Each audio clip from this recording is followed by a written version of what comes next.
उन्हाच्या झळांनी होरपळत असलेल्या महाराष्ट्राला काहीसा दिलासा मिळालाय।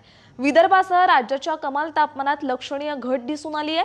आज 29 एप्रिल रोजी पूर्व विदर्भात वादळी वाऱ्यासह पावसाची शक्यता असल्याने सतर्कतेचा इशारा आहे, तर मराठवाड्यात तुरळक ठिकाणी उष्ण व दमट हवामानाची शक्यता हवामान विभागाने वर्तवली आहे। सोमवारी म्हणजेच काल 28 एप्रिल रोजी सकाळपर्यंतच्या 24 तासांमध्ये मालेगाव, परभणी, अकोला आणि वाशिम येथे राज्यातील उच्चांकी 42.4 अंश सेल्सिअस तापमानाची नोंद झाली। जळगाव येथे 42 अंशापेक्षा अधिक तापमानाची नोंद झाली। धुळे, निफाड, छत्रपती संभाजीनगर, धाराशिव, अमरावती व ब्रह्मपुरी येथे 41 अंशापेक्षा अधिक, अहिल्यानगर, जेऊर, सोलापूर, भंडारा व बुलढाणा येथे 40 अंशापेक्षा अधिक तापमान नोंदवले गेले।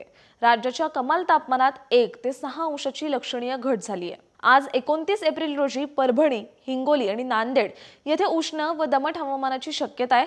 तसंच यवतमाळ, नागपूर, वर्धा, भंडारा, गोंदिया, चंद्रपूर आणि गडचिरोली या जिल्ह्यात वादळी वाऱ्यासह पावसाचा अंदाज असल्याने सतर्कतेचा इशारा देण्यात आलाय। उर्वरित राज्यात अंशतः ढगाळ आकाश आणि कमाल तापमानात चढ उतार होण्याची शक्यता हवामान विभागाने वर्तवली आहे।